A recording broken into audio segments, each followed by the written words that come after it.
one cation or anion is called what we can say coordination number. Clear? Then we discuss about the packing efficiency and packing. We have two geometries here. One is SCP, that is square close packing, and other is HCP, that is called hexagonal close packing. Okay. Apart from that, now we are discussing today the topic that I mentioned in the last lecture, that we are discussing.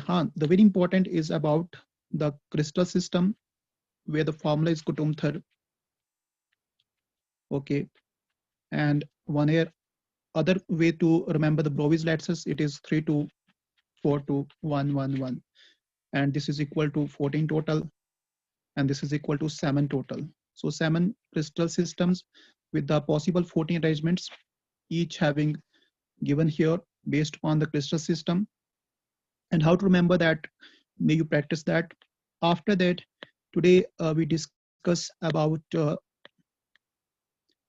yes, we have discussed void also. तो आज हम करेंगे भी topic, our topic is the density of the crystal. Okay, this is topic. किस तरह से crystal की density निकालते हैं, बहुत इंपॉर्टेंट है, एग्जाम ओरिएंटेड है और एग्जाम में काफी बार आ चुका है. सो अब इसकी बात करते हैं. So for this you need a formula, and formula is equal to, that density is equal to Z into molecular mass upon volume, volume का cube, side का cube we can say, multiply by Avogadro number, that is Na. This is the formula. Understand? अब इस फॉर्मूले में हमारे पास क्या भाई Z यहाँ पे क्या, तो मैं बता दूं Z आपको, जैसे SSC के लिए सिंपल क्यूबिक सेल के लिए Z की वैल्यू 1 होती है, फेस सेंटर्ड सेल के लिए Z की वैल्यू 4 होती है, बॉडी सेंटर्ड सेल के लिए या फिर एंड सेंटर्ड सेल के लिए जो Z की value that is equal to 2. And ये भी हमने निकाली थी, कैसे कैलकुलेट करते हैं, तो अगर आपको रिपीट करना तो I can repeat that also. Some students are texting that it is not being connected, but there are so many students that have connected and they are finding the logic. Okay, तो अब भाई ये हमारे पास आपका simple से एक formula trick है. ठीक है, तो अगर किसी का भी निकालना, आपने क्या करना, सिंपल क्या करना, यहाँ पे से वॉल्यूम हमारे पास है यहाँ पे, तो वॉल्यूम आपको साइड दी होगी. ठीक है, तो यहाँ पे आपको एज लेंथ दी होगी. जैसे मान लो कोई क्रिस्टल की एज लेंथ हमारे पास 10 है, तो आपने यहाँ पे वॉल्यूम लिख देना है कि इट इज 10 का क्यूब. ठीक है, अब वहां पे अगर मानो यूनिट है सपोज पिकोमीटर, तो आपने उसको पिकोमीटर को या तो सेंटीमीटर में करना है या तो मीटर में. ओके, तो अगर ये आपका सेंटीमीटर में आएगा तो 10⁻³ आएगा. ठीक है, 30 क्यों आएगा, क्योंकि हमारे पास इस होल का क्यूब होगा, दैट इज वॉल्यूम का लेंथ होगा, वॉल्यूम का सॉरी लेंथ का वॉल्यूम होगा. और आपको अगर एफसीसी दिया है तो एफसीसी में आप क्या यूज करोगे, यू विल यूज 4. पूछा है कि एफसीसी क्रिस्टल हमारे पास है, एसएससी क्रिस्टल है तो आपने लिखा वहां पे 1, और पूछा है बीसीसी या क्रिस्टल है तो यहाँ पे आपकी जेड की वैल्यू 2. बाकी ये मास है. अगर मान लो वो पूछते हैं कॉपर, तो कॉपर का मास 63.5. अगर पूछते हैं सपोज जिंक, तो जिंक का मास 65. तो ऐसे कोई भी क्रिस्टल हो सकता है. उसका यहाँ पे, और एवोगाड्रो नंबर कितना होता है हमारे पास, you know that is 6.022 into 10⁻23. So this is the whole that you have to go for. So based upon this type of formula you can calculate numericals also. अब यहाँ पे थोड़ा सा आगे बताते हैं भाई. तो देखो, हमें कल मैंने बताया था आपको कि अगर हम बात करें तो मैंने ये कहा था कि एक होता है जिसको बोलते हैं रेडियस रेशियो, ये इंपॉर्टेंट है. So the question is what is radius ratio. ठीक है, तो simply it is the ratio of the radius. किसका radius, radius of cation upon radius of anion. C for cation, A for anion. So the ratio of the radius of the cation to the anion is called radius ratio. अब आपने क्या करना कि मान लो हमारे पास कोई दिया हुआ है, सपोज उसने कहा है कि भाई अगर मान के चलो, लेट्स से वी कैन से, जिसे हम यहाँ पे बताते हैं कि अगर suppose radius of cation given है हमारे पास, मैं बोलता हूँ कि इट इज 1.73, ठीक है, और ये कहता हूँ कि radius of anion let's suppose it is equal to 2.10. So what is radius ratio? So radius ratio is equal to the radius of the cation, that is 1.73 divided by 2.10. तो अगर हम इसको डिवाइड करें 1.73 को 2.10 से, तो इट इज इक्वल टू, ये आता है हमारे पास कितना, 0.82 आता है, ठीक है। तो अगर ये 0.82 आता है तो देखो भाई हमारे पास एक क्लास बनी है कि अगर रेडियस रेशियो 0.225, ठीक है, तक है, यहां तक है, तो उस समय जो कोऑर्डिनेशन नंबर होगा दैट इज इक्वल टू 2 या फिर 3 हो सकता है। अगर 2 है तो ज्योमेट्री लीनियर आएगी, और अगर 3 है तो ज्योमेट्री ट्राइगोनल प्लेनर आएगी। Number 1 point. नंबर 2 पॉइंट, अगर रेडियस रेशियो 0.225 से लेके 0.414 तक है, तो मैंने कल कहा था आपका कि this is the radius of tetrahedral void, okay, and this is the radius of the octahedral wide. इसके बीच में मतलब 0.414 से थोड़ा सा छोटा होना चाहिए, then the what is coordination number, it is equal to 4. If the radius ratio comes in a range of 0.414 to 0.732, what is coordination number, it is 6, that is octahedral. और हमारे पास जैसे हमने बताया था कि 0.82 आया था, जिसे भी मैंने डिवाइड किया कि इसको 1.73 को डिवाइड बाय 2.10 को, तो ये रेशो कहाँ आता है, ये रेशो आता है 0.732 से लेके 1 के बीच में। तो मतलब ये जो रेशो हमारे पास है ये क्या बनाएगा, ये बनाएगा आपका क्वेश्चन नंबर 8। और 8 उन्हीं कंपाउंड में होते हैं जो सारे के सारे बीसीसी शो करते हैं, ठीक है, जो बीसीसी शो करते हैं। ये सारे के सारे 6 वाले ऑक्टाहेड्रल ज्योमेट्री शो करते हैं और ये टेट्राहेड्रल ज्योमेट्री। अब यहाँ पे जो कोऑर्डिनेशन नंबर इवन है, मतलब 2, 4, 6, these are more stable, okay, then coordination number which are odd, I mean to say 3 and 5, okay. So remember, the even coordination numbers are more stable than the odd one because the stability geometry is more here, and this is regarding the radius ratio rule. So once you know the radius ratio, you are able to know coordination number, you are able to know shape, and by the way you have to remember the crystals example. For example अगर मैं बताता हूँ कि भाई अगर हमारे पास radius ratio late से मैं कहता हूँ कि 0.33 है, so what should be coordination number, so that coordination number is 4 because it is between 0.2 to 0.4. And what should be shape, so the shape should be, or the shape is what we can say that is tetrahedral, expected to be tetrahedral. So this way we come up with the radius ratio. Understand? Now next is this topic is not in the syllabus, this part, that is ionic structure of crystal, this is not in syllabus and we should not confined here. तो अब हम आते हैं भाई कहाँ पे, सीधा आते हैं imperfection पे, ठीक है। तो हमारा टॉपिक आज का है imperfection. What do you mean by imperfection?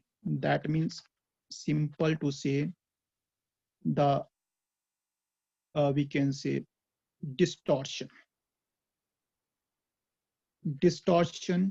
or we can say it's a type of deviation. किसमें भाई deviation? Excuse me, sir. Yes. Sir, the structure of ionic compounds of different types, sir, this is not included in the syllabus only. ये syllabus में नहीं है आपको, ये वाला syllabus में नहीं है। Sir, board के ना? बोर्ड के भी नहीं है, मतलब बोर्ड के भी नहीं है, ऐसे नहीं आता, ये आता नहीं है, काफी देर से नहीं आ रहा, ठीक है। हाँ, अगर आप नीट का छोड़ के जेई का दे रहे हो तब वहां पे आता है, जेई के मेंस में आता है, ये ऐसे नहीं आता, बोर्ड में नहीं आता, बिल्कुल नहीं आता ये, ठीक है। तो सिलेबस में है ही नहीं, जैसे एनसीईआरटी में वैसे चलना आपने। तो अब देखो भाई यहाँ पे बात करते हैं इम्परफेक्शन की। तो इम्परफेक्शन की भी डिविएशन होती है हमारे पास, सिंपल सा, कि जब एक regular crystal, when a regular crystal shows some deviation, it become irregular. Now why it assume irregularity? What are the factors? So there may be factor of its formation, one thing. There may be factor of addition of impurity, other thing. There may be external factor like temperature, pressure. So these are the causes of the deviation. Understand that how crystals are formed. There's a question of irregularity. Addition of impurity make them irregular, and application of temperature, pressure make them irregular. So when the regular pattern that shows defection from the perfect geometry, it is nothing but called imperfection or deviation. Okay, this deviation is basically two types. अभी दो type की आती है. एक को बोलते हैं हम यहाँ पे बेसिकली कॉल्ड पॉइंट डिफेक्ट, ठीक है, और एक को बोलते हैं लाइन डिफेक्ट. यहाँ पे हम पॉइंट डिफेक्ट पढ़ते हैं. अब ये पॉइंट डिफेक्ट और लाइन डिफेक्ट क्या है? मान लो अगर ये कोई क्रिस्टल है, लेट्स से ये कोई क्रिस्टल है, मैं इस तरह इसको बना रहा हूँ, this is a crystal. Okay, तो क्रिस्टल में क्या कैटाइन एनाइन होंगे भाई हमारे पास, क्योंकि आयनिक कंपाउंड का क्रिस्टल बनता है. और ये मान लो हमारे पास कैटाइन है, ये एनाइन है, ये कैटाइन है, और यहाँ पे एनाइन है, यहाँ पे कैटाइन है, यहाँ पे एनाइन है, ये कैटाइन है, ये एनाइन है, और ये कैटाइन है. जब कोई स्पेसिफिक पॉइंट, सपोज क्या होता है कि हमारे पास इस क्रिस्टल में ये वाला कैटाइन मिस हो जाता है यहाँ से, ठीक है, इट इज मिस्ड आउट. या तो ये चला जाता कहाँ पे, या तो चला जाता ये इंटरस्टिशियल साइट पे. मैंने कहा था कल किसको बोलते हैं, इंटरस्टिशियल साइट बोलते हैं, और इसको बोलते हैं लैटिस साइट, ठीक है.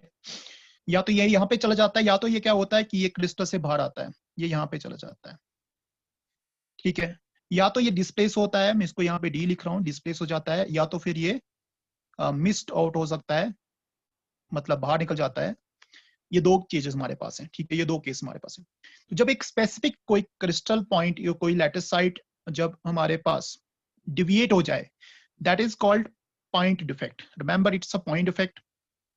बट जब पूरे के क्रिस्टल की लाइन, ये पूरे क्रिस्टल की लाइन, ये पूरी एक लाइन चली जाती है, ये खत्म हो जाती है, it is called line defect. Understand? अगर एक डायमेंशन तो एक लाइन डिफेक्ट, अगर दूसरे डायमेंशन में तो टू लाइन डिफेक्ट, अगर इसी तरह से होल डायमेंशन में तो थ्री लाइन डिफेक्ट. मान लो कहीं से भी निकल जाता है तो ये इस तरह से लाइन डिफेक्ट बहुत प्रकार का आता है. But we only study here point defect. So remember when there is a deviation of only because of one cation और anion, either by displacement or by missing out, it is called point defect. And when the whole crystal line from one of the edge, that is 1D edge or 2D edge or 3D edge, that lost out, and they show also deviation, that is called line defect. Okay, so line defect may be one dimension defect, two dimension defect, and three dimension defect, but we do not study here, we only study here point defect. तो अब ये point defect जो हमारे पास है, ये भी दो प्रकार का है. So when we discuss point defect, it is of two types. One is called stoichiometry, and other is called non-stoichiometry. Okay. अब देखो इस stoichiometry में क्या होता है कि अगर लॉस हुआ हो, अगर सपोज हमारे पास लॉस या गेन हुआ है, कुछ भी हुआ है, तो फिर भी cation is equal to anion है, ठीक है. The ratio of the cation is always equal to anion. और यहाँ पे क्या होता है, या तो कैटाइन इज एक्सेस या तो एनाइन इज एक्सेस. अब देखो इसको कैसे समझाता हूं मैं. यहाँ पे मान लो ये हमारे पास क्रिस्टल है, लेट्स से ये मैंने कहा क्रिस्टल है, ठीक है. अब इस क्रिस्टल में क्या हुआ, इस क्रिस्टल में अगर एक कैटाइन, सपोज ये कैटाइन था, मैं इसको ऐसे थोड़ा राइट से दिखाता हूँ, ये कैटाइन था, ये भी यहाँ से लॉस हुआ, तो एडसेंट से कहीं ये मान लो एनाइन था, ये भी यहाँ से लॉस हो गया, ठीक है. तो मतलब यहाँ पे जितने कैटाइन, ये कैटाइन लॉस हो गया, ये एनाइन लॉस हो गया. तो बेसिकली एक क्रिस्टल में क्या होता है कि cation is always equal to anion. तो अभी भी लॉस के बाद भी यहाँ पे क्या cation is always equal to anion. Yes yes, बताओ. Sir, in book it's written one more is there, impurity defect of NaCl and वो भी बता रहा हूँ, पहले दो बता रहा हूँ, ठीक है. तीन टाइप का है, तो पहले मैं स्टाइकोमेट्री नॉन स्टाइकोमेट्री बता रहा हूँ, फिर इम्प्यूरिटी डिफेक्ट बता रहा हूँ. ये स्टाइकोमेट्री और नॉन स्टाइकोमेट्री इसलिए बता रहा हूँ कि इनका दोनों का कॉमन है, वो भी बताऊंगा. तो ये हो गया भाई कौन सा आपका सिंपल सा स्टाइकोमेट्री. बट मान लो जब खाली आपका कैटाइन एनाइन लॉस ना हो, खाली कैटाइन लॉस हो, फिर क्या होता है कि जब कैटाइन लॉस हो तो आपके एनाइन और more than cation. Yes sir, एक क्रिस्टल में से एनाइन या कैटाइन लॉस कैसे होता है? वो तो भी बताएंगे, वही एक्सप्लेन करेंगे ना, ठीक है. तो पहले इतना समझो कि ये स्टाइकोमेट्री नॉन स्टाइकोमेट्री हमारे पास होते क्या है, ठीक है. अब दूसरा भी हमारे पास यहाँ पे बात करते हैं, जैसे मैंने कहा कि दो होते हैं, तो based upon number of cation anion की बात की, अगर they are equal then it's called stoichiometry, if they are not equal it is called non stoichiometry. Another defect that is basically not based upon cation anion, and that is called impurity defect. उसको बोलते हैं impurity defect. ठीक है, ये रहा impurity defect. It is by addition of the foreign impurity. Okay, तो ये भी impurity defect है. अब पहले हम आते हैं भाई कि stoichiometry defect क्या होते हैं और कैसे ये बनते हैं. अब देखो भाई, आपने जिसे कहा कि कैटाइन और एनाइन कैसे लॉस होते हैं, मैं आपको बताता हूँ कि ये हमारे पास क्रिस्टल है. ठीक है, लेट्स, ये क्रिस्टल किसका है? सोडियम क्लोराइड का है. ये रहा सोडियम क्लोराइड का. यहाँ पे सोडियम कैटाइन है, यहाँ पे क्लोरीन एनाइन है, यहाँ पे क्लोरीन एनाइन है, यहाँ पे सोडियम कैटाइन है.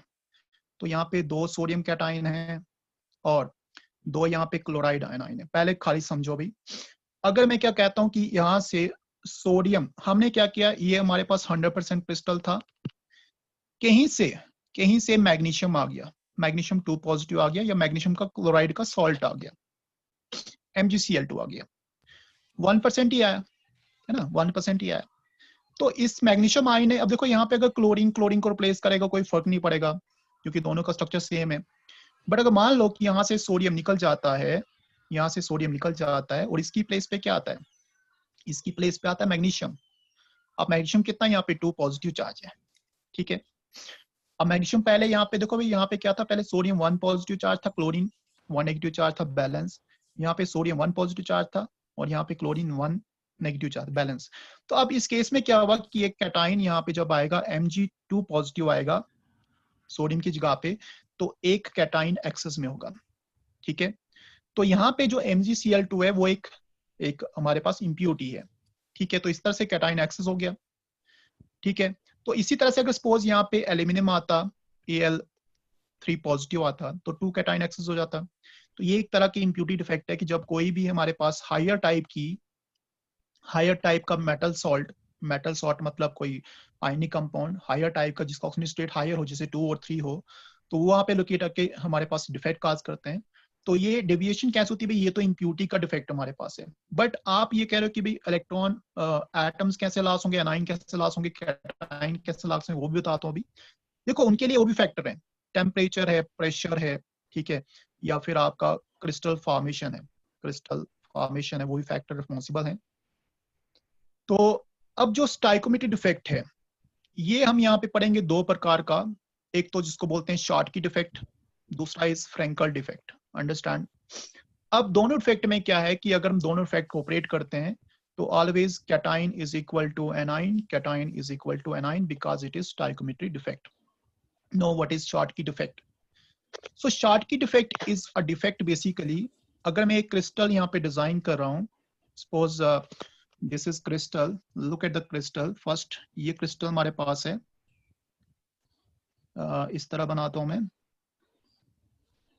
ये क्रिस्टल हमारे पास यहाँ पे बना दिया मैंने, और कैटाइन को मैं यहाँ पे पॉजिटिव दिखाऊंगा. मैं सिर्फ कैटाइन बनाऊंगा, ये कैटाइन, उसके बाद ये कैटाइन. अगर आपको एनाइन तो एनाइन भी बना सकते हैं आप. ये कैटाइन, मतलब आपको समझ आ रहा कि जहाँ पे कैटाइन ही वहां पे एनाइन, तो मैं एनाइन भी बना देता हूँ. चलो, ये A9. Okay, now join this. अब इसको जॉइन करते हैं. तो ये रहा अभी क्रिस्टल. ठीक है, अब इस क्रिस्टल में बेसिकली कि हमारे पास क्या है कि यहाँ पे एक रेगुलर क्रिस्टल है जहाँ पे cation is equal to anion है. होता है क्या अभी हमारे पास कि जब equal number of, remember, when the equal number of cations, suppose ये वाला, and equal number of the adjacent anion, suppose ये वाला, they are lost from the crystal, they are lost out from the crystal. That is called Schottky defect, keeping the stoichiometry ratio of the cation anion balanced, keeping the crystal to be electrically neutral. क्योंकि एक cation चला गया, एक A9 चला गया, जितना charge पहले था उससे थोड़ा कम होगा, but crystal should be electrically neutral. Number 2 case, the cation and anion should be equal before and after the deviation. So this is because of the temperature. Now remember कि अगर आप टेम्परेचर बढ़ाते हो तो हमारे पास क्या होते हैं कि जो वैकेंसीज हैं वो क्रिएट होती है हमारे पास. तो एक तरह से यहाँ पे जब लेटेस्ट साइट से हमारे पास कैटाइंस एनाइन लॉस हो जाते हैं, तो यहाँ पे दोनों जगह पे क्या बनेगी, यहाँ पे वैकेंसी बनेगी, जिसको बोलेंगे हम यहाँ पे होल बोलेंगे, ठीक है, ये होल बनेंगे। फिर क्या होगा, ये कैटाइन यहाँ पे आएगा, सपोज ये एनाइन यहाँ पे जाएगा, तो 2 होल चलते रहेंगे, ठीक है, तो 2 होल चलेंगे, कहीं ना कहीं हमारे पास ये इसको इलेक्ट्रिकल चार्ज को बैलेंस करेगा। तो ये भाई हमारे पास कौन सा है, शॉर्टकी डिफेक्ट। अब शॉर्टकी डिफेक्ट से क्या हुआ, जैसे आपने पता किया यहाँ पे कि एक कैटाइन और एक एनाइन लॉस हो रहा है, ठीक है, तो अब जब कैटाइन और एनाइन लॉस हो रहे हैं, तो कहीं ना कहीं क्रिस्टल की जो डेंसिटी हमारे पास वो डिक्रीज करेगी, ठीक है। और ये दूसरी बात, जो ये कंपाउंड किस कंपाउंड में पाया जाता है भाई, वो कंपाउंड जिनका नंबर 1 जिनका डेंसिटी हमारे पास कि एक क्रिस्टल में जो आयंस और हाई है, कैटायंस का जो रेशियो है वो सेम है। yes, number 2, these are occurred in compound with high coordination number, understand। तो जिनका कोऑर्डिनेशन नंबर हाई है, जैसे हमारे पास मान लो 6 वाले 8 वाले, ठीक है, यहाँ पे बता दूं तो NaCl का कोऑर्डिनेशन नंबर 6 होता है और CCl का 8 होता है, ओके, ये आपको समझ आया भाई। एक्सक्यूज मी तो सर, जब equal number of cation A9 loss होते हैं, उसको बोलते हैं शॉर्टकी डिफेक्ट। इस डिफेक्ट से डेंसिटी डिक्रीज करती है, और ये कंपाउंड में पाया जाता है जिनका कोऑर्डिनेशन नंबर क्या हो, हाई हो। यस, कुछ पूछ रहे हो आप? सर मैं पूछ रही थी कि इज इट इम्पोर्टेंट कि एक क्रिस्टल में जो कैटायन और एनायन का रेशियो होता है वो सेम हो? हाँ, शॉर्टकी तो वही है ना, यही तो आपका स्टाइकोमेट्री है ना भाई। स्टाइकोमेट्री में आपका जो स्टाइकोमेट्रिक रेशियोस हैं, they can not be we can say disturb, ठीक है। अगर मान लो डिविएशन से पहले 4 कैटाइन और 4 एनाइन थे, एक लॉस हो गया, तो 3 कैटाइन और 3 एनाइन रहे, ठीक है, 3 एनाइन रहे, तो मतलब रेशियो इज फिक्स्ड। तो ऐसे डिफेक्ट अगर हमारे पास नहीं मिले, तो that is called stoichiometry defect, ठीक है। अब ओके जरूरी सर। नहीं कि हमारे पास 4 निकलते हैं, अब नहीं निकलते तो स्टाइकोमेट्री तो बोलेंगे, फिर उसको बोलेंगे नॉन स्टाइकोमेट्री बोलेंगे, ठीक है। अगर ऐसा रेशो नहीं मिलता आपको, अगर सपोज 4 कैटाइन लॉस होते हैं, 3 एनाइन लॉस होते हैं, 3 एनाइन लॉस होते हैं, तो तब तो उसको स्टाइकोमेट्री नहीं बोल सकते ना। तो that's why we classify into 2 categories ना, वन इज स्टाइकोमेट्री। अगर ऐसा हुआ तो शॉर्टकी डिफेक्ट होगा, ठीक है, अगर ओके ऐसा हुआ तो शॉर्टकी डिफेक्ट होगा। अब फ्रेंकल क्या बोलते हैं, देखो फ्रेंकल में क्या होता है, हमने अब ये तो मालूम है कि यहाँ पे cation is equal to anion तो होगा ही होगा, ठीक है ना। तो फ्रेंकल में क्या भाई, देखो इसमें क्या हुआ, इसमें हमारे पास वैकेंसी क्रिएट हुई, ठीक है, क्योंकि जो कैटाइन था वो भी लॉस हो गया, एनाइन था वो भी लॉस हो गया, क्रिस्टल की डेंसिटी जो थी वो भी डिक्रीज हो गई, और ये मिला में कहाँ पे, उन कंपाउंड में जिनका कोऑर्डिनेशन नंबर हाई है हमारे पास, जैसे मैंने कहा NaCl का 6 होता है और CCl का 8 होता है, आपने ऊपर एग्जांपल देखी वहां पे लिखा होगा।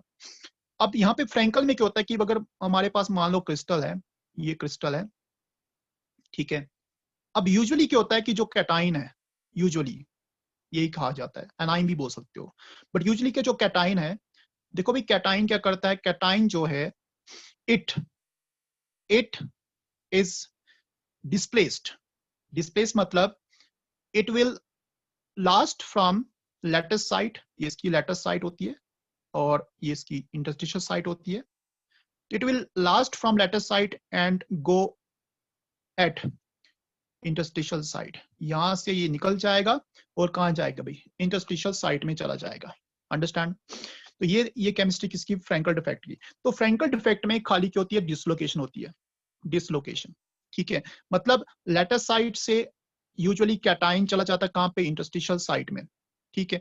तो ये मुझे बताओ भाई, क्या यहाँ पे कोई कैटाइन एनाइन मिस हुआ, नहीं हुआ, सिर्फ डिसलोकेट हुआ, स्टिल वो क्रिस्टल के अंदर ही है ना, still it is inside the crystal under. तो मुझे अब ये बताओ भाई, क्या डेंसिटी यहाँ पे डिक्रीज इंक्रीज होगी, no, so No, sir. Density will remain same. One thing is very important, that there is no loss of the cation or anion, but usually what we say that usually cations miss out from their lattice site and they take place of the, and they will we can say change to the interstitial site thereby causing no Sir, such we can say change in, yes, Excuse me sir, जी in बताइए। Frenkel defect, it is not compulsory that it will go only to interstitial site, because हाँ that is interstitial defect, what you are talking about. हाँ हाँ भाई, मेरी बात तो In सुनो। Frenkel defect, it can go to anywhere, to anion or even anion can go or cation अरे can go, भाई, but it's not compulsory. मैं तो वही बोल रहा हूँ ना, मैंने कहाँ बोला, लिसन, पहले बात सुनो मेरी पूरी। मैंने ये कहा कि लेटेस्ट साइट से पार्टिकल जो है वो इंटरस्टिशियल साइट में जाता है, जरूरी नहीं एडजॉइनिंग हो, कहीं भी जा। अब लेटेस्ट साइट से कैटाइन हो सकता है, एनाइन हो सकता है, दोनों जाते हैं, दोनों की प्रोबेबिलिटी मतलब की बराबर है। बट यूजली क्या होता है, जो स्मॉल साइज कैटाइन है उसको जाने के चांसेस, जैसे आपको पता है कि कैटाइन और एनाइन में साइज किसका कम है, कैटाइन का। तो अगर टेम्परेचर को हम यहाँ पे फैक्टर मान के चलें तो temperature can easily displace cation rather than A9. तो ये कह सकते हैं कि यूजुअली जो कैटाइंस हैं they missed out, they replace from the lattice site and enter into interstitial site. ये कहा मैंने। तो मतलब there are both ions can go. No, Number no, one. sir, I'm not saying that. Sir, you are correct. I am saying that you are telling that it will go to interstitial site. But Yes. interstitial site is the center one. But sir, it's not compulsory कि वो interstitial site पे जाए, because that defect is interstitial defect जहाँ पे ये same procedure होता है और जो cations होते हैं वो interstitial sites पे जाते हैं. But in Frankel सुनो। defect, cation can go anywhere. Anywhere कैसे जाएगा, एनीवेयर नहीं जाता भाई, मेरी बात सुनो। इसी को हम देखो यहाँ पे दो चीजें कहते हैं, मेरी बात सुनो। Schottky defect is called vacancy defect, ये थोड़ा सा एक पॉइंट याद रखना। Interstitial defect is vacancy defect as well as, sorry Frenkel defect is vacancy defect as well as interstitial defect, दोनों नाम दे सकते हैं इसको यहाँ पे, ठीक है। क्योंकि एक तरफ से आपका कैटाइन लॉस हो रहा है और लेटेस्ट साइड से कहाँ जा रहा है, इंटरस्टिशियल साइड में जा रहा है, ठीक है। मतलब that occupy interstitial site anywhere. मतलब अब देखो क्रिस्टल में तो दो ही साइट होती ना, अगर कोई क्रिस्टल है वहां पे दो ही साइट्स हैं, ठीक है, एक लेटेस्ट साइट, एक आती है इंटरस्टिशियल साइट, ठीक है। तो अगर लेटेस्ट साइट से जाएगा कहाँ पे जाएगा, इंटरस्टिशियल से, बाहर तो निकल ही ना रहा। अब ऐसा तो नहीं कि यहाँ से लेटेस्ट साइट से यहाँ पे जाएगा, वो तो पॉसिबल ही नहीं ना, ठीक है। क्योंकि ऑलरेडी यहाँ पे तो आपका कैटाइन अगर यहाँ पे है, सपोज कैटाइन लॉस हो रहा है, तो it will go from the lattice to interstitial site. अब यहाँ पे जब ये लेटेस्ट साइड से निकलेगा यहाँ पे वैकेंसी होगी क्रिएट, और जब यहाँ पे आएगा तो ये यहाँ पे इंटरस्टिशियल साइड पे आएगा, तो यहाँ पे भी एक इसी तरह से काज करेगा। तो यहाँ पे दोनों डिफेक्ट होते हैं, फ्रैंकल डिफेक्ट में दोनों डिफेक्ट होते हैं, वैकेंसी डिफेक्ट भी होता है और साथ में इंटरस्टिशियल डिफेक्ट भी होता है। ये पॉइंट आप क्लियर करो। दूसरी बात, शॉर्ट की डिफेक्ट में वैकेंसी डिफेक्ट होता है, ठीक है। और यहाँ पे तो कैटाइन आपके कहीं जाएंगे नहीं, they are missed out from the crystal lattice. So this is the case. अब यहाँ पे ये मेंशन करो कि आप ये बता सकते हो कि कोई भी आइन है वो मिस होगा, वो डिस्प्लेस होगा और कहाँ जाएगा, इंटरस्टिशियल साइट में जाएगा। यहाँ पे वैकेंसी क्रिएट करेगा, यहाँ पे interstitial defect. Can you please differ me with interstitial defect and Frankel defect? देखो मैंने कहा ना, Frenkel defect include both defect. Interstitial defect is that occupation of the ions at interstitial sites, Yes, due sir. to which there may be the structural vacancy defects. Understand? क्योंकि देखो अगर मान लो ये cation A9 यहाँ पे है, तो ये तो बाउंड है, इसका शेप तो स्क्वायर है। बट अगर ये कैटाइन यहाँ पे आता है तो यहाँ से फोर्स, ठीक है, यहाँ से फोर्स कहीं ना कहीं इसका शेप ट्राइंगुलर हो सकता है हमारे पास, हो सकता है ये लीनियर बन Yes, जाए, sir. हो सकता है ये थोड़ा सा स्क्वायर से डिविएट होके कुछ ऐसा कुछ और बन जाए। तो मतलब ये भी तो डिफेक्ट है ना, because the site is occupied here interstitial side, so that's why we call it interstitial defect. Okay, तो मतलब लोकेशन जो है वो अगर इंटरस्टिशियल्स पे है, अगर इंटरस्टिशियल साइड पे है तो इसको बोलेंगे ना। और अगर लोकेशन हमारे पास लेटेस्ट साइड पे नहीं है तो यही हमारे पास डिफेक्ट आपका, जो यहाँ पे कैटाइन आएगा वो कुछ काज करेगा, यहाँ पे डिविएशन काज करेगा। तो डिविएशन जो काज हुई किसकी वजह से, उस पॉइंट की वजह से जहाँ पे पार्टिकल कहाँ पे आया, इंटरस्टिशियल साइड पे आया, उसी को बोलते हैं इंटरस्टिशियल डिफेक्ट बोलते हैं। वो फ्रैंकल दोनों एग्जिस्ट करता है, ये यहाँ पे याद रखना, ठीक है। Okay, sir. Thank you. अब ये देख लेना, एनसीईआरटी में वहां पे लिखा है, बट वो उन्होंने ना थोड़ा सा कंपाइलेशन उसका अच्छा नहीं है। तो आप ये समझ लो यहाँ पे कि भाई इंटरस्टिशियल डिफेक्ट और वैकेंसी डिफेक्ट, वैकेंसी तब जब लेटेस्ट साइट खाली हो, इंटरस्टिशियल तब जब हमारे पास इंटरसाइट्स पे कोई पार्टिकल आए, उसको बोलते हैं इंटरस्टिशियल डिफेक्ट। बट यहाँ पे दोनों होते हैं, डेंसिटी का कोई इफेक्ट नहीं भाई, यहाँ पे कोई रोल नहीं। यस, बताइए सर, मुझे डिफरेंस मिल गया सर। यहाँ पे इंटरस्टिशियल डिफेक्ट में according to the book sir यहाँ पे एक्स्ट्रा कॉन्स्टिट्यूएंट पार्टिकल आके इंटरस्टिशियल साइड पे आता है, बट फ्रैंकल डिफेक्ट में वहां से सर होल बनता है और फिर वहां से जो कैटायन या एनायन है वो इंटरस्टिशियल पे आता है। तो वही तो कह रहा हूँ, और क्या कह रहा हूँ मैं, एक्स्ट्रा मतलब एक्स्ट्रा तो वही हुआ ना, मतलब सिर्फ वहां से इंटरस्टिशियल डिफेक्ट में कहीं इंटरस्टिशियल में एक्स्ट्रा कोई कीटाइन या एनाइन नहीं आ सकता बिकॉज इंटरस्टिशियल में जो डेंसिटी होती है वो सेम रहती है, तो आप एक्स्ट्रा कीटाइन एनाइन इंटरस्टिशियल कैसे डाल सकते डिफेक्ट में डेंसिटी इंक्रीज होती है क्योंकि वो नॉन आयनिक कंपाउंड्स के लिए होता है, और ये First Frenkel listen to me. Defects First listen. देखो यहाँ पे अच्छा, I'm coming to your point. Listen to me. There are two ways. Okay. One thing when you are saying, यहाँ पे दो हैं. अगर मैं इंट्रिंसिक फैक्टर की बात करूं, इंट्रिंसिक समझते हो क्या होता है? इंटरनल फैक्टर की बात करूं तो तब हमारे पास डेंसिटी सेम रहती है. अगर एक्सटर्नल साइड से आ रहा है, देखो ये और भी रीजन है, आप दोनों को फाइन करो ना. अब मुझे समझ आप क्यों कंफ्यूज हो रहे हैं यहाँ पे. अगर एक्सट्रिंसिक है, देखो एक्सट्रिंसिक में क्या होता है कि जो हमारे पास कंपाउंड है वो बाहर से, जिसे मैंने कहा था NaCl की बात की थी मैंने, वहां पे क्या लाया था, वहां पे मैंने मैग्नीशियम लाया था सपोज, ठीक है, Mg2 पॉजिटिव. तो वहां पे क्या होता है कि उस केस में आपका जो मतलब कैटाइन है वो इंटरस्टिशियल साइड में जाएगा, बट कहां से? From extra cation from the outside. Okay, तो ये केस हमारे पास दो है यहाँ पे भाई. एक तो केस इंटरस्टिशियल डिफेक्ट जो है ना आपका, जो आपका इंटरस्टिशियल डिफेक्ट है वो दो केस में डिफाइन होता है. एक तो इंटरस्टिशियल साइड में, एक मतलब इंट्रिंसिक फैक्टर में, एक दूसरा एक्सट्रिंसिक फैक्टर में. एक्सट्रिंसिक में जो आपकी डेंसिटी वो इंपैक्ट करती है, इंट्रिंसिक में नहीं करती. यही बता रहा हूँ आपको, ठीक है. यहाँ पे ये भी आप मेंशन कर सकते हो कि जो आपका इंटरस्टिशियल डिफेक्ट है वो दो कैटेगरी में क्वालिफाई होता है. One is intrinsic, other is extrinsic. Intrinsic में जब ये पार्टिकल जो इंट्रिंसिक साइड पे मतलब कि इंटरस्टिशियल साइड पे आएगा तो डेंसिटी इंपैक्ट नहीं करेगी, क्योंकि क्रिस्टल में तो कोई बाहर से आ नहीं रहा है, ठीक है. तो अगर एक्सट्रिंसिक की बात करें तो एक्सट्रिंसिक में जब इंप्योरिटी बाहर से आएगी और कैटाइन को रिप्लेस करेगा, कैटाइन एक एक्स्ट्रा कहाँ पे जाएगा, इंटरस्टिशियल साइड में जाएगा, तब जाके डेंसिटी इंपैक्ट करेगी, वहां पे इंक्रीज होगी, ठीक है. ये दो केसेस आप डिस्कस कर रहे हो. You are So, discussing but intrinsic sir, and but sir, extrinsic cases. in question, it's not specified कि if it is interstitial or it's external. So, sir, what we will density will increase or it will remain same? देखो अगर Frankel effect is asked, you can say the density of the crystal will remain same, ठीक है. And when you are asked about interstitial defect, you approach two ways. One is you are referring intrinsic case, other is referring extrinsic case. Okay. So here you say that density will remain same, and here you say it will So, go if it is increase. a multiple choice question and they will ask what will be the density effect on interstitial defect, so what we will write? Remain same or it will increase? They have not mentioned anything that it is extential or interstitial. Then you write about the possibilities, and possibilities extrinsic factor there. Okay, then you say it will increase. Okay. अगर extrinsic factor, क्योंकि internal factor हम कम लेते हैं, हम extrinsic factor लेते हैं, external factor का ही depend करते हैं यहाँ पे, ठीक है भाई. Okay. अब देखो दूसरा यहाँ पे जो पॉइंट है, फ्रैंकल डिफेक्ट की बात करें तो यहाँ पे जो पॉइंट है कि जो आपका बेसिकली एक और पॉइंट बता दूं आपको, साइज की बात करते हैं. तो अगर यहाँ पे कैटाइन और एनाइन का साइज ये ऑलमोस्ट सेम आता है, और यहाँ पे कैटाइन एनाइन का जो डिफरेंस है साइज का वो बहुत ज्यादा होता है, हाई होता है, ठीक है.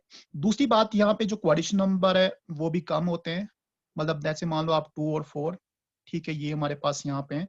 तो आप देख सकते हैं यहाँ पे कौन से साल्ट हैं, सिल्वर क्लोराइड के और जिंक सल्फाइड के. यहाँ पे कौन से साल्ट हैं, ये एल्कली मेटल के साल्ट हैं, सोडियम क्लोराइड और आपका सीजियम क्लोराइड. बट एक सॉल्ट ऐसा है जिसका नाम है AgBr, और AgBr दोनों इफेक्ट शो करता है, शॉर्ट की भी शो करता है, फ्रैंकल भी शो करता है. सो this is only example which basically shows both sides, and that is your if defect only Schottky defect and Frankel defect. Understand? और दूसरी बात भी, जो Frankel defect है ये आपके एल्कली मेटल जैसे आपका सोडियम है भाई, पोटेशियम है, ठीक है. तो एल्कली मेटल में ये कभी भी नहीं आपको मिलेगा. देखो आप देख रहे हो Schottky defect में एग्जांपल कौन सी आई है भाई, सोडियम क्लोराइड और सीजियम क्लोराइड, दोनों क्या है, एल्कली मेटल्स है, ठीक है. और फ्रैंकल डिफेक्ट में एग्जांपल्स किसकी भाई, यहाँ पे तो आप देखो यहाँ पे सिल्वर है, ये डी ब्लॉक एलिमेंट है, ये जिंक है, ये भी क्या डी ब्लॉक एलिमेंट है. तो ये आपको यहाँ पे नहीं मिलेंगे, क्योंकि इनका जो साइज है वो ऑलमोस्ट क्या होता है, फ्रैंकल डिफेक्ट में जो साइज क्या होना चाहिए, ज्यादा होना चाहिए, और इनका साइज क्या कम है भाई. अब दूसरी बात यहाँ पे करें भाई, तो इसी तरह से आते हैं इम्प्योरिटी डिफेक्ट. एक हो गया भाई आपका स्टाइकोमेट्री हो गया, ठीक है. तो इसमें आपको ये ध्यान रखना है कि cation is equal to anion. दो प्रकार के डिफेक्ट हैं, शॉर्टकी और फ्रैंकल. तो शॉर्टकी में डेंसिटी डिक्रीज होती है, यहाँ पे सेम रहती है. यहाँ पे क्वाड्रेशन नंबर 6 और 8, यहाँ पे 2 और 4, ठीक है. यहाँ पे एल्कली मेटल्स के कंपाउंड जैसे NaCl, KCl या CSCl2, और यहाँ पे ट्रांजिशन मेटल्स के जैसे आपका Ag Cl हो गया या फिर आपका जिंक क्लोराइड हो गया। तो ये यहाँ पे एग्जांपल है। अब भाई नेक्स्ट इम्प्यूरिटी डिफेक्ट। देखो भाई इम्प्यूरिटी डिफेक्ट भी दो प्रकार का होता है। अब यहाँ पे फिर कंफ्यूज नहीं होना, इम्प्यूरिटी डिफेक्ट दो प्रकार का होता है। मैं अब आपको पूरा बताऊंगा, अदरवाइज आपके क्वेश्चन फिर चलेंगे। तो यहाँ पे भी दो प्रकार का, एक आता आयनिक कंपाउंड में, पहले ध्यान से सुनो, दूसरा आता कोवेलेंट कंपाउंड में, ठीक है ये। अच्छा भी जो आयनिक कंपाउंड है वो हम यहाँ पे डिस्कस कर रहे हैं, और कोवेलेंट कंपाउंड के दो प्रकार के होते हैं, एक होता है एन टाइप, एक होता है पी टाइप। ये दो हैं, फिजिक्स में भी पढ़े होंगे आपने कहीं ना कहीं, सेमीकंडक्टर में पढ़ोगे आप, ठीक है। एन टाइप और पी टाइप। मैं यहाँ पे पहले कौन सा ले रहा हूँ, आयनिक ले रहा हूँ भाई यहाँ पे। अब देखो इम्प्यूरिटी में क्या होता है कि अगर मान लो कोई इम्प्यूरिटी है, मान लो कोई कंपाउंड, जैसे मैंने कहा NaCl का कंपाउंड है, ठीक है, तो इसमें अगर हम कुछ परसेंट, जैसे सपोज 1% में यहाँ पे स्ट्रोंशियम क्लोराइड डाल दूं, या फिर लेट्स से 1% यहाँ पे मैं मैग्नीशियम क्लोराइड डाल दूं, ठीक है, तो एनाइन सेम है, सब में एनाइन सेम है, एनाइन से चेंज होने से कुछ नहीं होगा, बट कैटाइन की बात करते हैं। तो यहाँ पे भी आपका कैटाइन क्या 1 पॉजिटिव, यहाँ पे कैटाइन क्या 2 पॉजिटिव, यहाँ पे कैटाइन क्या 2 पॉजिटिव, और यहाँ पे कैटाइन क्या है, यहाँ पे कैटाइन है 3 पॉजिटिव। ये रहा भी, ठीक है। तो मतलब impurity effect can be caused by number 1 adding another compound containing same anion but a cation of higher oxidation state, जैसे +2 +2 +3। understand? So basically it is only cation that is affected। होगा क्या भाई, आप देखो, जैसे मान लो अगर ये NaCl का कंपाउंड था, मैं इसको ऐसे बताऊंगा थोड़ा, इसके ऊपर 1 positive charge 1 negative charge, 1 positive charge 1 negative charge, ठीक है। तो अगर मैं इस कैटाइन की जगह पे Sr2 पॉजिटिव डाल दूं, यहाँ पे तो आपका Na पॉजिटिव है ना, तो यहाँ पे क्या आया भाई, Sr2 पॉजिटिव आया, ठीक है। बट Sr2 पॉजिटिव आने का मतलब ये हुआ कि यहाँ पे हमारे पास चार्ज क्यों गया, चार्ज हमारे पास, आप देखो भाई, तो यहाँ पे एक एक्स्ट्रा पॉजिटिव चार्ज है, तो एक एक्स्ट्रा पॉजिटिव चार्ज है क्योंकि इसके पास 2 पॉजिटिव चार्ज है, ये भी बैलेंस ये भी बैलेंस, ठीक है। बट Na के पास एक और, तो मतलब इस Na को भी खाली करना पड़ेगा यहाँ पे। अंडरस्टैंड? क्यों? क्योंकि अब हमें चार्ज यहाँ पे बराबर चाहिए, 2 positive is equal to 2 negative. That's why अगर हम SR को अकोमोडेट कर रहे हैं, remember it will take place of one sodium, but at the same time it will remove another sodium in order to accommodate charge। that means कि SR एक को occupy करेगा और एक को क्या करेगा, वैकेंट करेगा। मतलब ये सिंपल सी बात यहाँ पे बोल सकते हैं कि भाई SR2 आने की वजह से एक पोजीशन तो लोकेट हो जाएगी, बट दूसरी वैकेंसी, तो एक यहाँ पे वैकेंसी बन सकती है। तो यही बोल सकते हैं कि यहाँ पे एक लास्ट को हमें आयन को लास्ट करना पड़ेगा। इससे क्या होगा, इससे हमारे पास अगेन स्ट्रक्चर में डिविएशन आ सकती है। इसी तरह से देखो भी दूसरा केस, जैसे मान लो यहाँ पे ये Na पॉजिटिव है, ध्यान से देखना, ये Na positive Na positive Na positive, ये नेगेटिव NaCl है, ठीक है। अगर एल्यूमिनियम आता है, ठीक है, अगर एल्यूमिनियम आता है, एल्यूमिनियम 3 पॉजिटिव आता है, तो भाई एल्यूमिनियम तो यहीं पे ऑक्युपाई करेगा, ठीक है। तो अगर 3 पॉजिटिव अकोमोडेट करना, 3 positive is equal to 3 negative again, तो ये भी वैकेंसी ये भी वैकेंसी, तो मतलब यहाँ पे 2 वैकेंसी हो जाएंगी। तो जब एल्यूमिनियम आएगा NaCl के क्रिस्टल में, तो एक ऑक्युपाइड होगा और 2 वैकेंसीज होंगी, मतलब 2 होल्स होंगे। और जब मैग्नीशियम आएगा 2 पॉजिटिव चार्ज, तो वो क्रिएट करेगा कितनी भाई, तो वो क्रिएट करेगा हमारे पास 1 वैकेंसी एंड 1 ऑक्युपाइड रीजन। तो आप मुझे बताओ कि अगर हमारे पास Mg Cl2 का क्रिस्टल है, तो उसमें एल्यूमिनियम आ रहा है, तो बताओ अभी कितने होल्स बनेंगे और कितनी वैकेंसी बनेगी, बता सकते हो? अगर मैग्नीशियम का है, और देखो यहाँ पे सिंपल आपने क्या करना है कि ये था आपका Mg2 पॉजिटिव और उसकी जगह पे आया एल्यूमिनियम 3 पॉजिटिव, ठीक है। तो सबसे पहले चार्ज को बैलेंस करो, so multiply by this 2 and multiply by 3।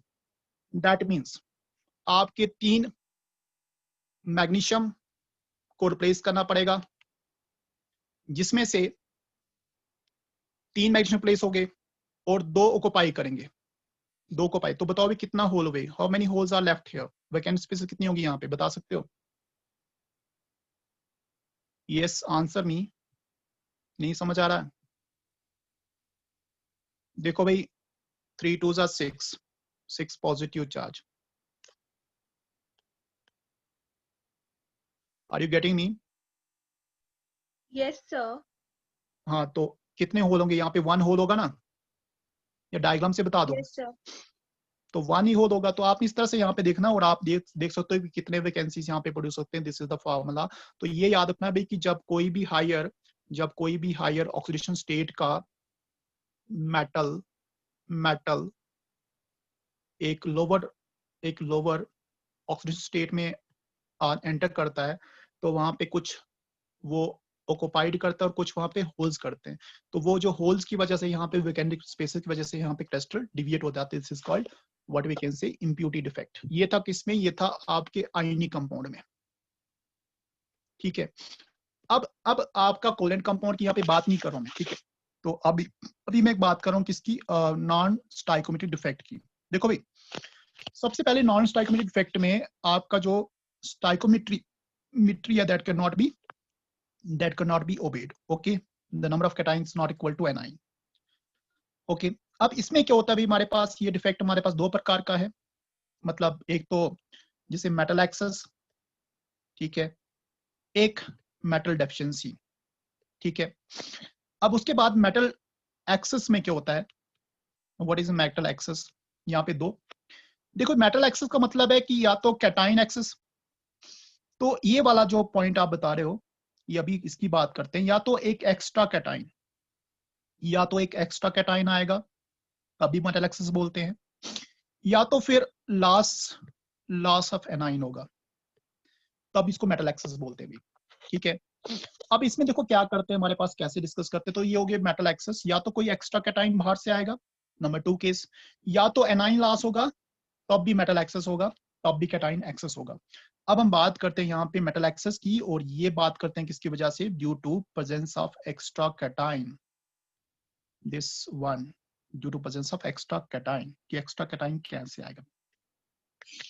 देखो भाई, जितने भी हमारे पास क्रिस्टल हैं, ठीक है, कोई भी क्रिस्टल हमारे पास है, तो उसमें डिफेक्ट आने के दो ही चांसेस हैं। या तो उस क्रिस्टल में एनाइन मिसिंग हो जाए, नंबर 2, या तो क्रिस्टल में एक्स्ट्रा कैटाइन आ जाए। These are the 2 factors. अब नंबर 1 जैसे हम बात करें यहाँ पे, फॉर एग्जांपल मैं जिंक ऑक्साइड का एक क्रिस्टल लेता हूँ।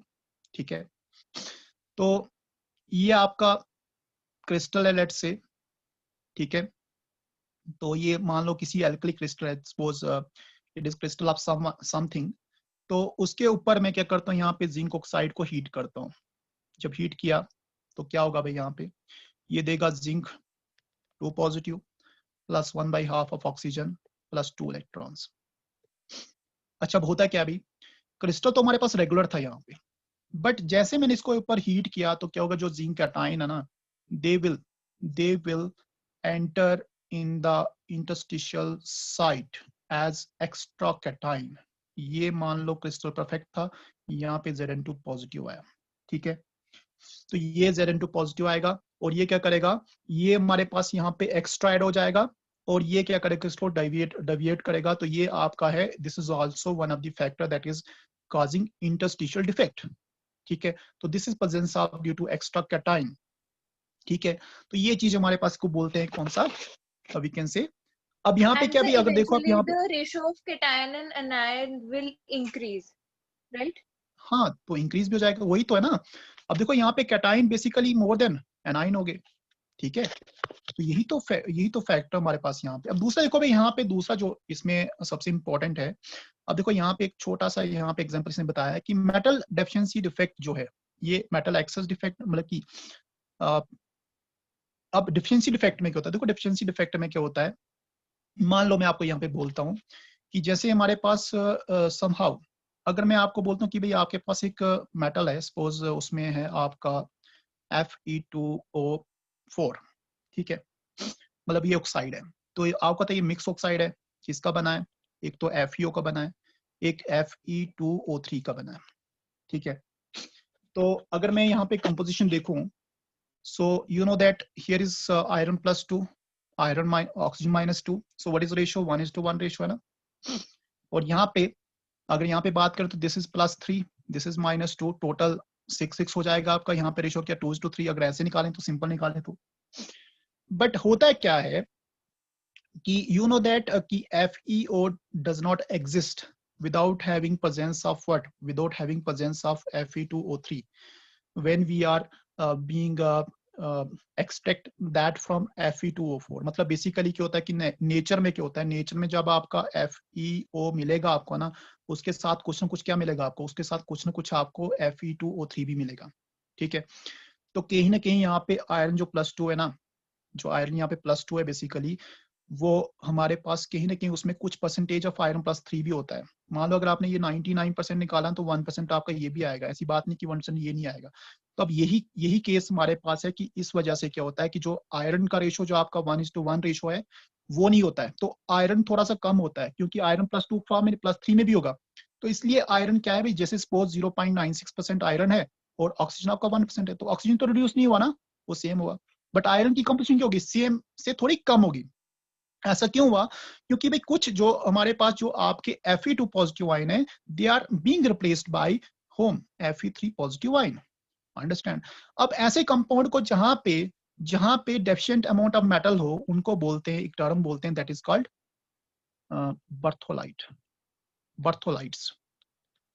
तो ये बर्थोलाइट्स हैं, और मोस्टली ये क्या होते हैं भाई, ये होते हैं ऑक्साइड्स में, सल्फाइड्स में, किस किस के, आयरन के और कॉपर के, ठीक है, दोनों के।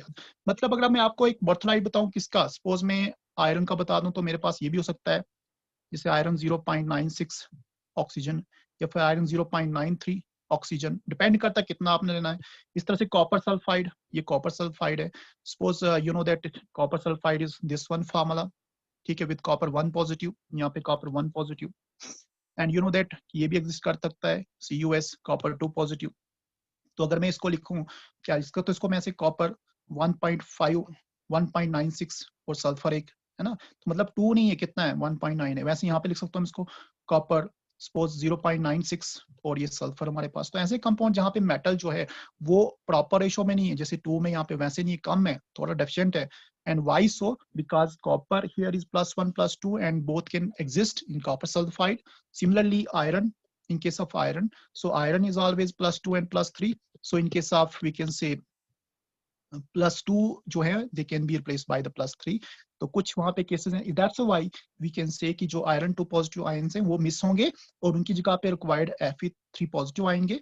तो कहीं ना कहीं चार्ज को बैलेंस करेंगे, बट कहीं ना कहीं हमारे पास इनका रेशो कम होगा। ऐसे कंपाउंड को बोलते हैं भाई क्या, बर्थोलाइट बोलते हैं, ये याद रखना, दे आर कॉल्ड बर्थोलाइट्स। तो ये भी आपको याद रखना है, these are metal we can say deficient compounds, ठीक है भाई, ये समझ आया। अब नेक्स्ट देखो भाई, यहाँ पे क्या है, देखो नेक्स्ट हमारे पास यहाँ पे अगर हम बात करें तो इन्होंने थोड़ा ही बताया यहाँ पे, तो चलो हम ये भी बताते हैं कि मेटल एक्सेस डिफेक्ट क्या होता है। अभी नेक्स्ट यहाँ पे बात करते हैं तो किस तरह से हम सॉलिड्स को क्लासिफाई करते हैं। So coming to that also, so we classify into Excuse me, 3 sir. Categories. Yes Sir, one question only. That sir, due to the presence of holes, sir, अगर holes होते हैं क्रिस्टल में, तो crystal की stability पे क्या effect होता है? वही तो पढ़ रहे हैं, अगर क्रिस्टल में होल्स होंगे तो स्टेबिलिटी तुम्हारे पास वही तो डिविएट हो जाएगी ना, स्टेबल तो नहीं रहेगा ना crystal. Okay, sir. That's why we are studying deviation ना। एक तो देखो भाई उसमें उसके बहुत सारे इफेक्ट होंगे, एक तो डिविएशन जाएगी क्रिस्टल में, क्रिस्टल स्ट्रक्चर इम्परफेक्ट हो जाएगा, जिसको हम इम्परफेक्शन बोलते हैं, ठीक है। दूसरी उसकी properties, we can not study the properties of crystal, we can not we can say discuss the crystallography, that how it is formed and what are its ways to form, and even we are not able to study the compound, जैसे suppose NaCl का crystal deviate हो गया है, holes बन गए, तो we cannot create, तो वो बहुत सारी, मतलब कि we are unable to study this crystallography, okay। और स्टेबल तो होगा नहीं क्रिस्टल, क्रिस्टल स्टेबल तभी होता है जब हमारे पास उसको हम एक पर्टिकुलर टेम्परेचर प्रेशर पे रख सकते हैं। दूसरी बात, तभी जब वो इम्प्यूरिटी फ्री है, ठीक है, एंड या फिर इसमें कोई तरह की डिविएशन नहीं, तभी वो स्टेबल हो सकता है, ठीक है, अदरवाइज वो स्टेबल नहीं होगा भी। अच्छा भाई हम बात करते हैं यहाँ पे कंडक्टिविटी के बारे में बात करते हैं, तो यू नो दैट 3 सब्सटेंसेस है, एक तो हमारे पास कंडक्टर आते हैं, दूसरे इंसुलेटर आते हैं, तीसरा आते हैं super conductor, semi conductor, sorry, ठीक है। तो और ये तो आपको मालूम है, बट यहाँ पे जो सबसे इंपॉर्टेंट वो ये बताना चाहता हूँ कि यहाँ पे कुछ बैंड होते हैं, एक होता है भाई band, this one and this one, ठीक है, this is called conduction band and this is called valence band। और ये जो गैप है यहाँ पे, this gap is called forbidden gap। ध्यान से सुना, जब दोनों बैंड, कंडक्शन बैंड और वैलेंस बैंड ओवरलैप करते हैं, तो forbidden gap is equal to 0, this is called conductor, ठीक है। और सेमीकंडक्टर में क्या होता है कि the forbidden gap is more so that the electron in the valence band cannot make its excitation to the conduction band, and when electrons are not transferred, that means no current will be passed. So if the forbidden gap is more, it is called insulator, but when the forbidden gap is minimum, okay, at the same time the electrons are not able to jump from valence band to conduction band, but when we increase temperature, suppose यहाँ पे temperature बढ़ाया, कुछ और किया, तो आपको ये मालूम पड़ा होगा, आपने कभी पढ़ा होगा कि एक जो सेमीकंडक्टर है, ठीक है, वो लो टेम्परेचर पे क्या एक्ट करता है, हाई पे क्या करता है, पता आपको ये बात, ये पढ़ी या कहीं पे नहीं पढ़ी? तो लो टेम्परेचर पे वो काम करते हैं इंसुलेटर का, और हाई टेम्परेचर पे कहीं ना कहीं वो काम करते हैं किसका, कंडक्टर का, ठीक है, ये आपको मालूम है। तो ऐसे सबस्टेंस को हम बोलते हैं भाई यहाँ पे, तो ये आपकी बेसिस है किसकी, कंडक्टर की, सेमीकंडक्टर की और आइसोलेटर। तो हम यहाँ पे मैं कॉन्सेप्ट बताया था खाली किसका, एक बैंड थ्योरी का, which is just like here to just make sure, and you know that कि सेमीकंडक्टर में क्या आता है, आपके सिलिकॉन जर्मेनियम आते हैं, अब इसके ऊपर भी आ रहा हूँ मैं, तो और उसके बाद कंडक्टर में क्या आते हैं आपके मेटल, जैसे मर्करी, एल्यूमिनियम आता है, और रबर वुड जो है, बैकलाइट, दे कम इंसुलेटर। अब देखो भाई सेमीकंडक्टर दो प्रकार के, यहाँ पे ध्यान देना, एक एन टाइप, दूसरा पी टाइप, और यही आपको आएंगे मतलब दो types. So there are basically two types of semiconductors, N type, P type. N types में आपके इलेक्ट्रॉन्स होते हैं और P type में आपके होल्स होते हैं। Clear? In N type there are electrons in excess, and P type, yes, just mute yourself. There's a voice from one of the participant.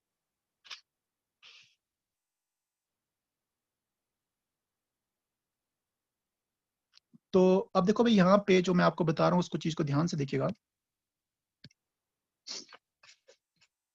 तो आई एम सेइंग कि भाई दो प्रकार के सेमीकंडक्टर होते हैं। तो चलो मैं सेमीकंडक्टर पे आता हूँ। देखो भाई एन टाइप क्या है, सबसे पहले मैं एन टाइप की बात करता हूँ। So what is an type semiconductor? तो अब आपको ये बता दूं कि हमने बताया भी सेमीकंडक्टर कौन से हैं।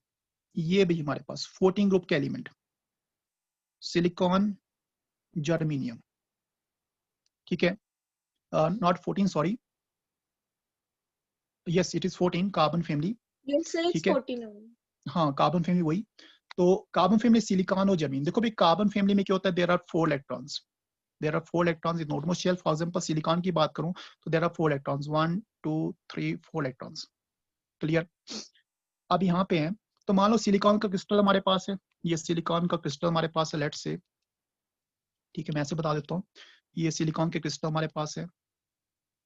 तो आप देख लो भाई सिलिकॉन क्रिस्टल में प्योरली क्या, वहां पे प्योरली हमारे पास सिलिकॉन सिलिकॉन है, ठीक है ना। ये क्या क्या खोल रहा है यार, 1 मिनट।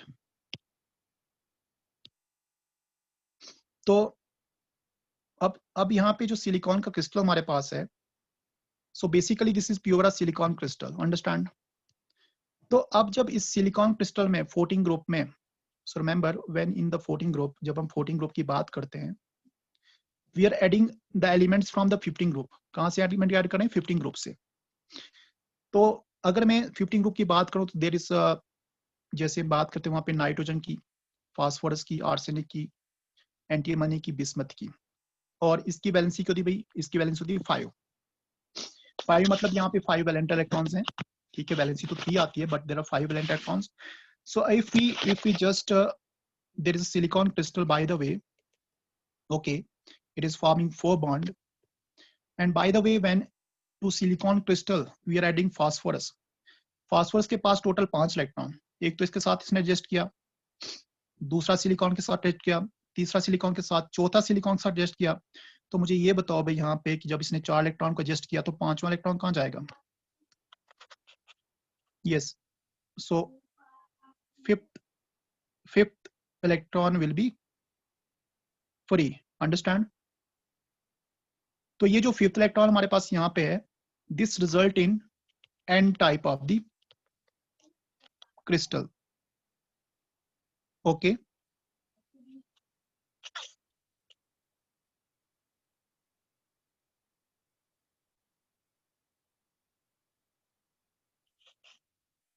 तो अब इसी तरह से भाई हमारे पास जो देखो यहाँ पे पी टाइप के होता है, तो पी टाइप इज व्हाट, तो पी टाइप में क्या करते हैं मैम, यहाँ पे याद रखना कि 13 ग्रुप की इम्प्यूरिटी को डालते हैं कहाँ पे, 14 में। अब 13 में कितना आते हैं, 3 इलेक्ट्रॉन, 14 में 4 इलेक्ट्रॉन्स हैं। तो एग्जांपल के साथ बताता हूँ मैं आपको, मैं यहाँ पे कि ये रहा हमारे पास सिलिकॉन विद 4 इलेक्ट्रॉन्स, ठीक है। और यहाँ पे सपोज मैंने क्या लगाया, एल्यूमिनियम लगा दिया। अब एल्यूमिनियम के 3 इलेक्ट्रॉन्स, 1 2 3, एक सिलिकॉन से अटैच, दूसरा सिलिकॉन से अटैच, तीसरा, और चौथा सिलिकॉन के पास तो इलेक्ट्रॉन तो है, और उसके पास इलेक्ट्रॉन तो है, बट वो that can not be attached because यहाँ पे क्या एक होल है, यहाँ पे क्या होल है।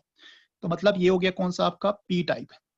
तो अब यहाँ पे याद रखो कि अगर ये 14 ग्रुप है, अगर ये 14 ग्रुप है, यहाँ पे सिलिकॉन है, इसके पास 4 इलेक्ट्रॉन है, यहाँ पे 15 ग्रुप है। यस बताइए सर, हम सेमीकंडक्टर में एल्युमिनियम कहाँ से ले रहे हैं? हम तो इंडियम या आर्सेनिक लेते हैं ना। ओ भाई मेरी बात सुनो, देखो मेरी बात सुनो, सबसे पहले आप यहाँ पे समझते नहीं हो। देखो होता है क्या है कि जितना आपके पास जुड़ी नहीं कि आप एल्यूमिनियम को भी यूज कर सकते हो, you can also induce aluminium, 13 group है ना, तो boron, aluminium, gallium, indium, thallium कोई भी ले सकते हैं। इसके बाद 15 ग्रुप है यहाँ पे, जिसमें मैंने सिलिकॉन लिया, यहाँ पे जर्मीनियम लिया। अब यहाँ पे देखो भाई, यहाँ पे अगर देखें तो यहाँ पे नाइट्रोजन, फास्फोरस, आर्सेनिक, तो वी प्रेफर बोथ, इन दोनों को प्रेफर करते हैं, ठीक है। यहाँ पे भी आप एल्यूमिनियम, सिलिकॉन, जर्मीनियम को उसमें कुछ भी ले सकते हो, डिपेंड करता है कि आपने सिलिकॉन यूज किया तो आप इसके साथ एल्यूमिनियम ले लो, बेटर है, या फिर आप गैलियम लो। तो अगर आपने जर्मीनियम यूज किया तो you can put gallium here, size के अकॉर्डिंग चल सकते हो आप यहाँ पे। अगर सिलिकॉन या फास्फोरस लो, अगर जर्मीनियम तो आर्सेनिक लो, तो you can put anyone, okay. तो दिस इज अ कॉम्बिनेशन। अब ऐसा नहीं कि आपको खाली वहाँ पे एल्यूमिनियम मतलब गैलियम ही चाहिए, you can even use aluminium, okay. तो आप गैलियम को ले सकते हो, ऐसी बात नहीं कि यहाँ पे आप गैलियम नहीं ले सकते हो, ठीक है। No पॉसिबिलिटी sir, दोनों की I है ना। am saying कि for semiconductors we take मतलब semiconductor ही लेते हैं ना, जैसे 13 ग्रुप में भी have indium, और 14 ग्रुप में जैसे अभी आपने बताया ये सिलिकॉन और जर्मेनियम लेते हैं, और 15 ग्रुप में हम आर्सेनिक लेते हैं। हाँ हाँ, तो उसमें क्या है, अगर आप एल्यूमिनियम ले सकते हो, you can also put aluminium, okay. There is no rule कि आप एल्यूमिनियम को नहीं ले सकते हो, ठीक है। बिकॉज आपका तो Okay. मेनली जो मेटल आपका सिमिलर टू आपका सिलिकॉन है ना, तो अगर आपने एन टाइप बनाना तो you Yes. Can induce impurity from the 13 group. It may be aluminium, it may be gallium, it may be indium, okay. So whatever suitable is that. So generally what we put gallium, okay. But gallium का कुछ property ऐसी हमारे उसका melting point लो है, तो हम उसको नहीं लेते, अवॉइड करते हैं। इंडियम को क्यों नहीं लेते? इंडियम का वैसे भी आप देखो तो इंडियम हमारे पास chemically it is a very we can say less reactive, or we can say its properties are not known, so preferably we use aluminium, okay. अब यहाँ से आते तो फास्फोरस को और नाइट्रोजन को नहीं लेते, क्योंकि ये दोनों नॉन मेटल बिहेवियर शो करते हैं। आर्सेनिक कहीं ना कहीं आपका मेटलाइड है, तो प्रेफर करते हैं यहाँ पे आर्सेनिक प्रेफर करते हैं, ठीक है। तो यहाँ पे जो प्रेफर किया जाता है वो मैक्सिमम एल्यूमिनियम प्रेफर। अब जैसा नहीं कि भाई आप बताओ कि सेमीकंडक्टर लेना है, भाई आपको तो सेमीकंडक्टर ये है ना, these are semiconductors basically pure, ठीक है। तो आपने एन टाइप बनाना तो आप यहाँ से पुट करो, अगर आपने सॉरी पी टाइप बनाना तो यहाँ से पुट करो, अगर आपने एन टाइप बनाना तो यहाँ से पुट करो, क्योंकि यहाँ पे एक इलेक्ट्रॉन एक्सेल में आएगा और यहाँ पे एक होल एक्सेल में आएगा, ठीक है। ये कंडीशन भी आपकी, तो आप ऐसे नहीं बोल सकते कि खाली इंडिया में ही लेंगे, okay. Okay. You can put impurity of 13 group which is other than metal prefer करो, या कोई आपका बेसिकली नॉन मेटल नहीं लेना, या तो मेटल प्रेफर करो, या तो कोई या आपका मेटलॉइड। मेटलाइट टाइप में। बट आप गैलियम क्यों नहीं ले रहे हो भाई? गैलियम इसलिए ले रहे हो क्योंकि गैलियम का मेल्टिंग पॉइंट 30 पे है, मेल्ट करेगा, तो वो तो पॉसिबल ही नहीं है भाई। तो आपने वो मेटल लेना जिसका थोड़ा स्टेबिलिटी हो, जैसे आप एल्यूमिनियम ले सकते हो, इंडियम ले सकते हो। तो ये बेसिकली आपके 3 टाइप के, जो 2 टाइप के कंडक्टर आते हैं, याद रखना। पी टाइप में यहाँ पे 3 इलेक्ट्रॉन्स आएंगे, यहाँ पे कितना आएंगे टोटल हमारे पास 5 इलेक्ट्रॉन्स, यहाँ पे कितने होंगे 4 इलेक्ट्रॉन्स, ठीक है।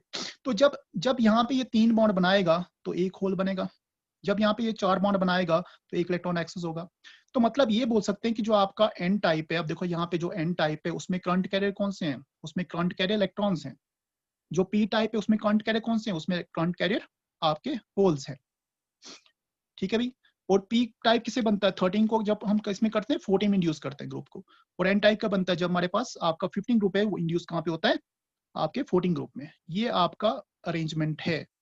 अब अगर आपको मैं यहाँ पे एक और चीज बता देता हूँ कि sometimes this is asked to ask, जैसे मान लो आपको कभी पूछा था भाई 12 और 16 कंपाउंड्स क्या है, 13 और 15 कंपाउंड्स क्या है, तो ये भी आपके एक तरह के सेमीकंडक्टर होते हैं। व्हाट वी डू कि हम एक 14 ग्रुप से एलिमेंट लेते हैं, एक 16 से लेते हैं, एक 13 से लेते हैं, एक 15 से लेते हैं, ठीक है।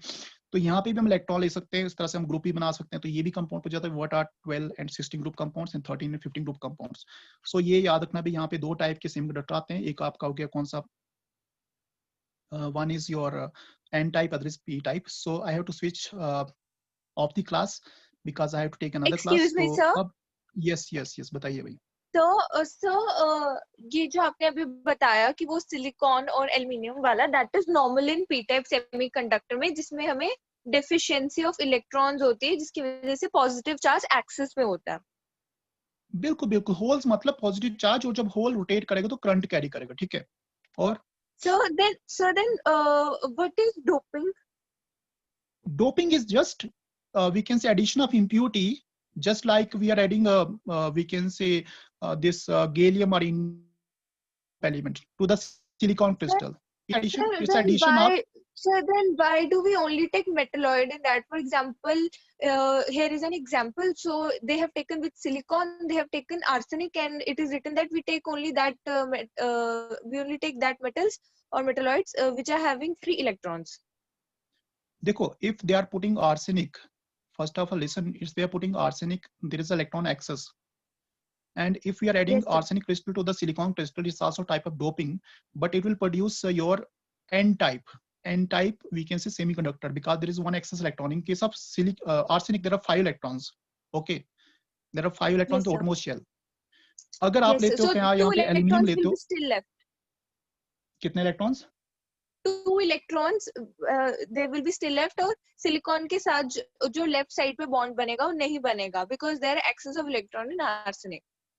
देखो ना, देखो आपके जो आर्सेनिक के 4 इलेक्ट्रॉन वो तो बॉन्ड बना देंगे, एक बचा, वो एक हो गया electron free electron, mobile electron. अब इसी तरह से अगर Yes, आप sir, yes, sir. P type बना रहे हो, पी टाइप में क्या होता है, देयर आर 3 इलेक्ट्रॉन्स ओनली, ठीक है ना। तो 3 form bond, but fourth one of which silicon will remain free, and thereby that is not available.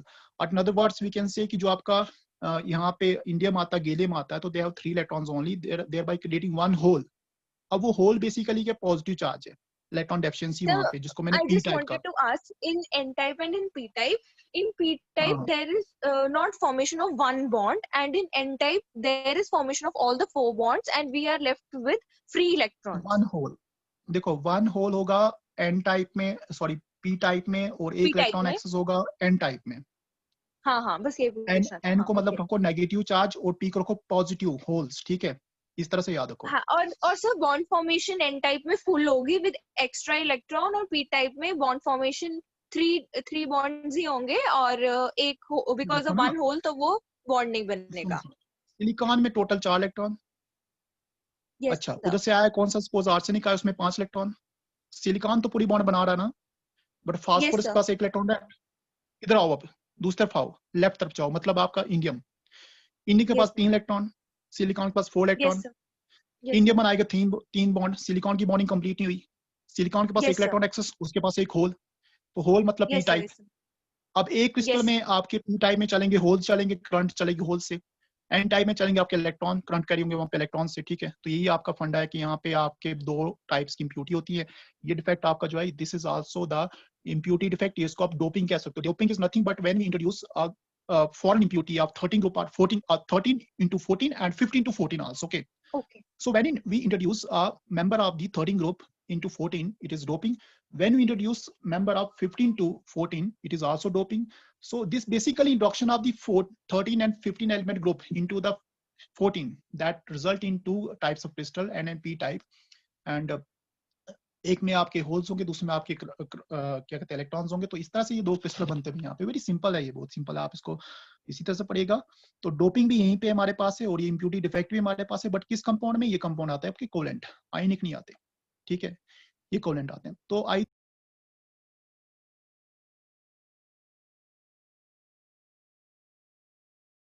तो भाई चलो अभी एंड करते हैं, because students are also waiting for other class.